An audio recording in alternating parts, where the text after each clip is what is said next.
Hello everyone and welcome back to Dark Souls 3. I'm Exorph and we have found a Katarina Knight.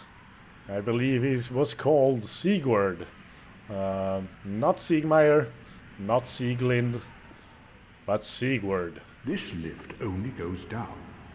But you know,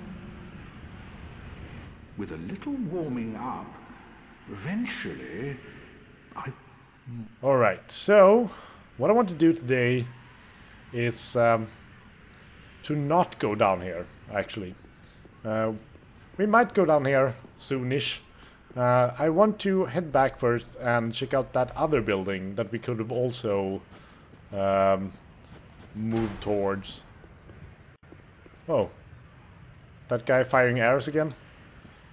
First, right, I want to check this place out. So, these have, this place has once again these, like, this cross symbol that's like, almost like 4 circles put together.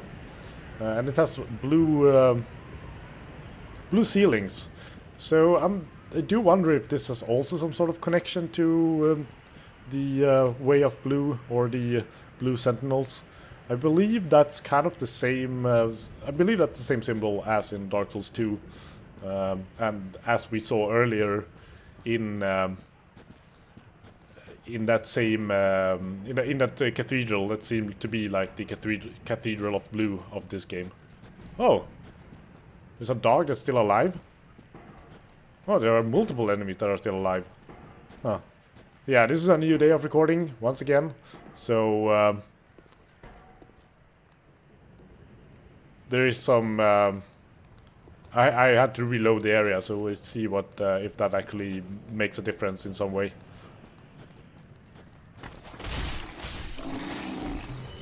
And just before recording this, I recorded another episode of Dark Souls 2, so there might be some weirdness.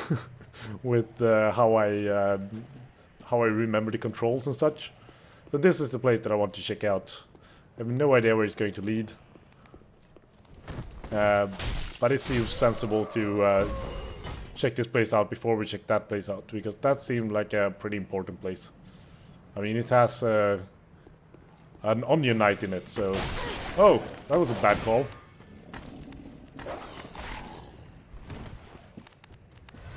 Oh, really bad call. But, yeah, at least healing is faster in this game than it is in Dark Souls 2. Like, way faster. Oh, more embers. That's nice. Oh. Right. We're heading up then.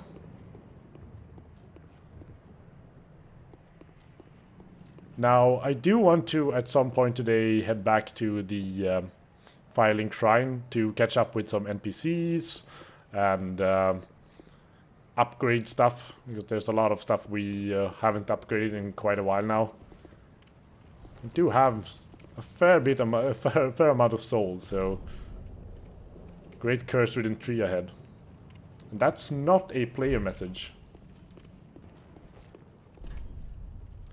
A transposing kiln lies within the belly. Okay. I have no idea what any of that means. Oh, and it doesn't open from this side. So, it was a bit anticlimactic. Well, then we're heading down the elevator. Just hoping that there's going to be some sort of bonfire around there. If there's not, I might actually ready a homeward bone in my inventory, so... or in my equipment, so that we can hurry back if it's a boss fight or something like that, because I prefer to be leveled up and safe before we handle stuff like that. Yeah, that guy is kind of...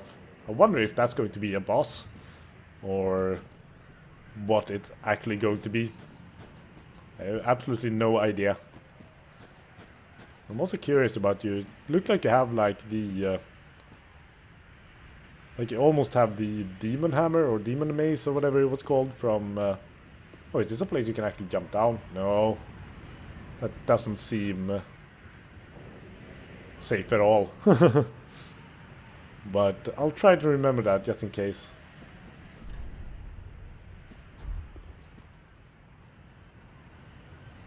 But yeah, there's like a really heavy weapon you can get early on in Dark Souls 2 that looks kind of like that.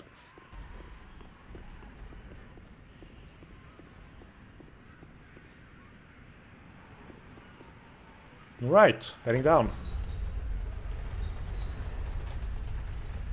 Again, worried I'm going to get jumped by enemies while I'm riding the elevator. As always. Let's send it back up. Always a good idea. If you don't find yourself falling down the shaft, that is. Which is also not that unlikely to happen, but... Alright. A beast? Okay. I don't know what's going to happen in here. This place is feeling very... Maybe I should actually ready my my homeward bone. That could be a boss. It could also just be a strong enemy.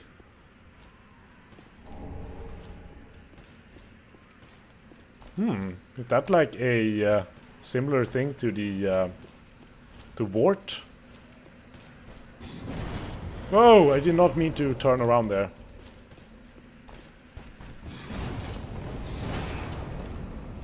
Yeah, you seem very strong. I want to get out of here. See if we can open this door. Is this actually safe? This does not feel very safe. Alright, seems like maybe I can take care of you later. And here we have a bonfire, so that's nice. Then we can just keep retrying that fight over and over again if we really want to. Man, did we end up in a new area? I kind of missed that prompt.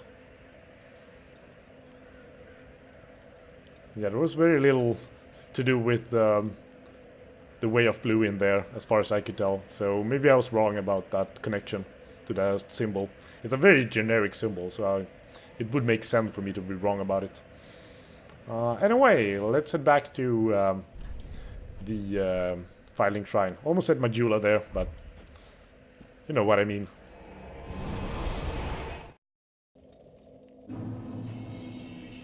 Right, we have quite a few things we want to take care of. First of all, I want to upgrade my Estus Flask and my weapons. I'm assuming that there are going to be a couple of new NPCs around here. At least Yoel, the Pilgrim, and that very evil-looking character that we saved from a cage. It seems to be this game's Lothric, very possibly, at least. Well met. 'Tis good to see ye in good health. What needs smithing this day? Alright, first of all, reinforced Estus Flask. Oh no, sorry, goddamn, I really wanted to read the item description for the Estus Flask shard, but I'm guessing we get more chances to do that. Maybe I actually want to start putting stuff into the Ashen Estus Flask. No, oh, that's not what I meant to do. Yeah, we can only do the raw gem, fire gem, and refined gem stuff. Which means this isn't going to be something I'm going to bother with, for now at least.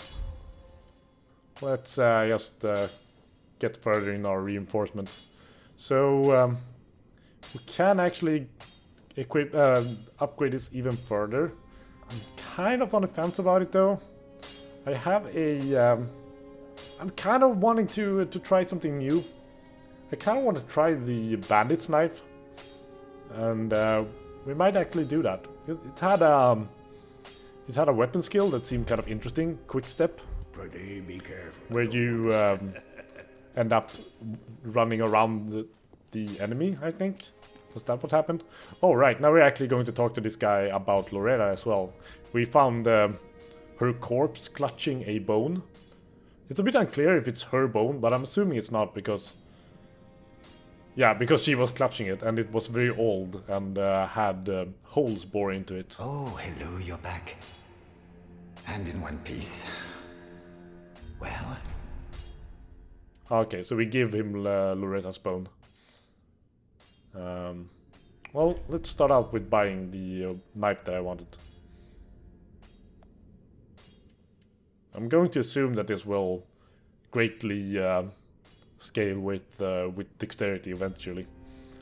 I mean, it's not going to be all that powerful right at the start, but I'm assuming that it should be powerful enough to be a viable weapon, because in the end most weapons end up being viable if you just upgrade them enough in these games, which I really enjoy because this allows for very varied gameplay styles.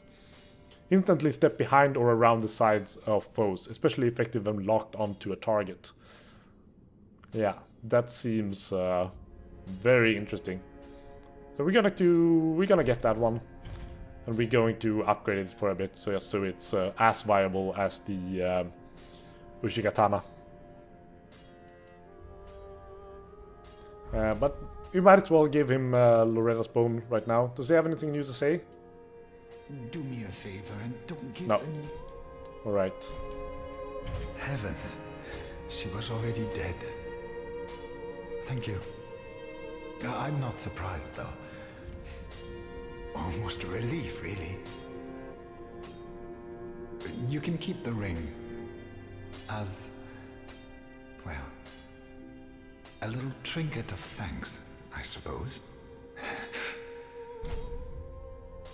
Okay. You can keep the ring as... You can keep as... Ah, so there's nothing more to the story than that. Would have expected a bit more. But maybe we'll find out more later. Stay safe. I want to know what sort of... Oh, this place is a bore. What? Oh, you're still kind of chipper, even though you found out Loretta was dead. So, yeah, maybe we'll find out more about Loretta and all of that later. He said he had some loose ends to tie up. I have noticed one thing, and that's that this guy is actually wearing armor. And it looks to be the armor of the Lothric soldiers. He has the same...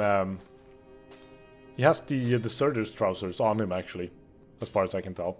But he also has that collar around his neck from the... I think so, at least. Or is that just part of his hat? Maybe the collar is part of the hat in general. But I believe that those are used to chain the thieves that we met in the Undead Settlement. They had a completely different set of armor as well. They were basically naked. So it's kind of interesting. Might be that he deserted and therefore had to pay the price, I suppose. But like, if he is a soldier... Wait, something...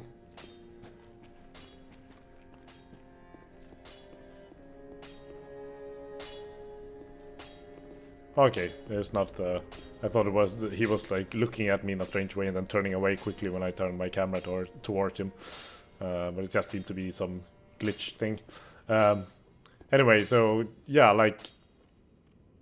If he is from the Lothric Guard, then what was he doing in the Undead Settlement? Did he live there? Did he flee to the settlement? I'm hoping we'll find out eventually. Alright, so let's reinforce this bandit's knife as much as we can. Which is just up to +3, but still. Or +2, rather. Oh, I guess it's actually at the same level then as the Uchigatana, so it's all good. Can you even upgrade armor at all in this game? Doesn't seem like it. Pretty be careful, I don't want. So, let's actually equip this weapon and check it out.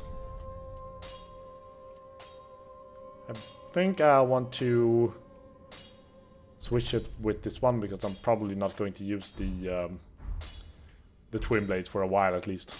But I want to make sure to like try a couple of different weapons in this game because it just seems to be there seems to be a lot of interesting stuff to play around with. Like this is some you can do a lot of attacks with this knife with very little stamina.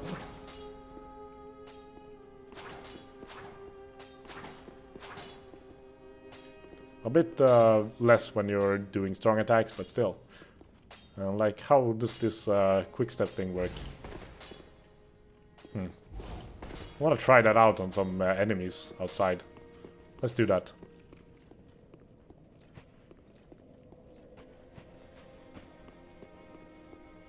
It doesn't use much FP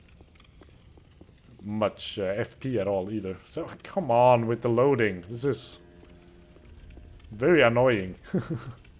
Especially now that I've been in here for a while now and it still hasn't finished loading, so I feel like they just have some very suboptimal loading scheme going on there. So what's a good enemy to try this out on? That doesn't mean I have to fight multiple enemies at once.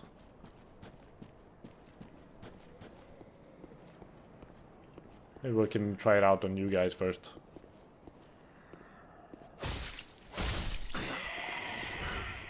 Not too shabby. Can I not make you wake up? What if I go here? Yeah, there we go. Okay. I almost thought I would like go through him. It just seemed like a very, very quick roll-like thing, rather than. I don't know why I expected to basically become like non-corporeal all of a sudden. Or is corporeal when you can't be touched? Well, whatever. Okay, so we're checked in with that guy. We want to try to find Yoel around there. That's the evil guy. I mean, is he sitting in a pile of meat? What is going on? Has he killed a bunch of birds? What the hell? Ah, there you are, unkindled one. I wish to express my gratitude for trusting a lowly pyromancer and allowing me to gaze upon this majestic flame.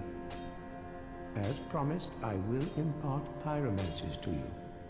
But first, you'll need a flame of your own. Cool. Careful you don't burn yourself with it. So what can we do with you? Let's talk for a bit To first. learn pyromancies, you must vow to become my pupil. I know, but such is the way of the world. Respect your elders and so on. And pyromancy, of course, is no exception. Oh, we'll need a pyromancy tome to learn more advanced pyromancies. Okay. Though unorthodox, that would be the most expedient way to make progress.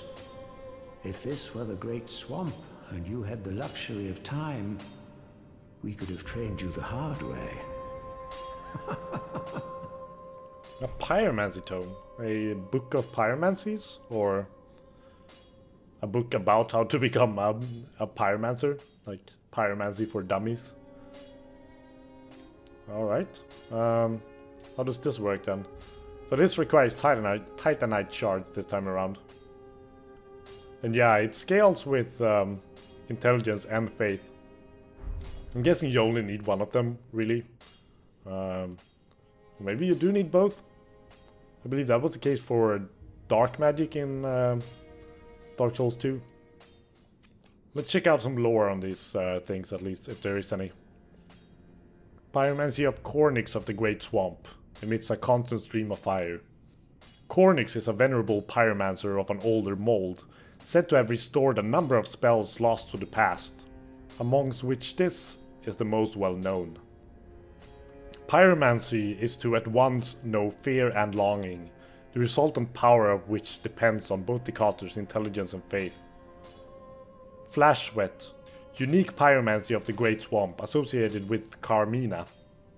An influential pyromancy that internalizes flame, likely forming the foundation for many subsequent spells. Okay, wasn't that much we could learn. Like I said, I'm not going for a pyromancy build. I think it's good that we focus on these defensive spells that the faith can cast. I'm not going to like learn any bolt casting spells or anything like that. I think. Maybe I'll change my mind once we come up to something that I really want to do range battle. Right, they have some equipment as well. In the Great Swamp, it was thought that adorning oneself with natural fauna would provide protection from the flames of pyromancy. In the Great Swamp, bronze was used ritualistically to ward off evil spirits and keep darkness at bay. The life of a pyromancer is a life of endless trudging through marshland. Okay. Do not be gone for long. What is a teacher without a pupil? I don't trust you. We're probably going to have to fight at some point. If you don't just end up killing all the NPCs around there. Now where can Yoel have gone? Anything new from this guy? Fret not, fret not. My feet are here firmly planted. For I am a lord, and this is my throne. Your feet are planted where exactly? It actually does look like there are footprints down there. Listen, this might pique thine interest. Before I was a Lord of Cinder, I was a student of Transposition, the process of extracting and coalescing the essence of a soul. A forbidden art that once left a foul stain upon Courland's honor. 'Tis an art that grants powers once thought unattainable. Most transposing kilns were lost with Courland, but this place is a crossing for all manner of cursed objects. If thou happenst upon a transposing kiln, bring it to me, quick. Right, so yeah, we found a message about that Transposing Kiln. We'll be on the lookout for that, I guess. Treat the Firekeeper not with discourtesy. She is much like thee, prisoners both, kept to link the fire. Oh man, I'm glad we talked to you. That was some interesting dialogue. Yeah, the the Firekeeper is a prisoner as well. Kind of similar to the Firekeeper in Dark Souls 1 that was literally in a cell. Oh, I really kind of have to have a chat with other characters as well. What about you, Crestfallen Knight? Ooh, yet to give in, eh? Good. The Firekeeper must be twitching with delight. But what do you really know about these Lords of Cinder? These supposed legends? Let's take Aldrich for one. A right and proper cleric. Only he developed a habit of devouring men. He ate so many that he bloated like a drowned pig, then softened into sludge. So they stuck him in the Cathedral of the Deep. And they made him a Lord of Cinder, not for virtue, but for might. Such as a lord, I suppose. But here I ask, do we have a sodding chance?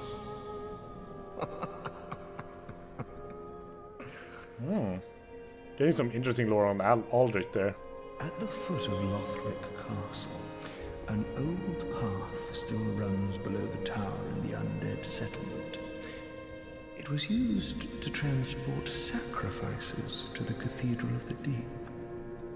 You should see where it leads. If you've the stones for it. So I wonder if that's... what it means by that is the elevator that we found at the foot of Lothric Castle. Was that it? At the foot of Lothric, it was used. So we don't really... we haven't really been at the foot of Lothric Castle. We've only been to the foot of the high wall. We have been to the settlement, so it's hard to say. It doesn't feel like that would be the path they were talking about. Hello. Unkindled, are we? Yes. And fast on the trail of the Lords of Cinder? Then these red eyes are for you. Okay. Use them to pillage embers and briefly heighten your strength for your duty. What else are unkindled ashes good for? What the hell is going on here? Who's this guy? Pillage embers for briefly heightened strength for your duty. What else are unkindled ashes good for? Am I wrong? Have I met this guy before? Why do I feel like I've met this guy? Pillage ember. What else? Huh. Maybe I'm completely stupid. So, like, the thing is that I'm way ahead of my schedule and with the recording. So I'm only like editing. As I'm recording this, I'm still editing videos where I'm in Lothric. I haven't even fought Vort yet, so I haven't seen the latest episodes lately, which was the case earlier on when I would actually check through the videos pretty quickly. Oh, there you are. And that would make me remember a character more easily and such. But I'm still trying to like check in on these videos just to write down lore stuff so that I don't miss anything. But I wonder what that guy was doing there. Huh. Oh, our champion of Ash, welcome home. Thank you.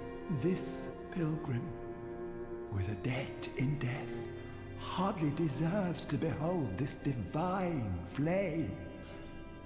And I never would have, had you not taken me into your service. I thank you dearly for this, and assure you of my leal service. Oh, you started sounding sinister there all of a sudden. Draw out through strength? Huh. As I have said, I was once a sorcerer. Alas, the magic of Londor is a far cry from the wonders of Vinheim. But I can teach you what I know. Okay. Perhaps, more importantly, I believe that I can help tease out your true strength. What the fuck is going on with that guy? The pilgrims of Londor are keenly aware that those branded by the dark sign possess something quite special. Yay! A new gesture. So, let's see what draw out true strength actually Then means. shall we begin? Bearer of the dark sign, let your true strength shine. Wait, what? What? Oh, can I do this without actually having any souls? Because this doesn't require any souls. Okay, I am very confused right now. But sure, does it cost me anything? I'm trying to see if there's anything that like goes down when I'm doing this. Well, we might as well put let's see here. What do we want to do? Right, I believe we're going higher in dexterity then.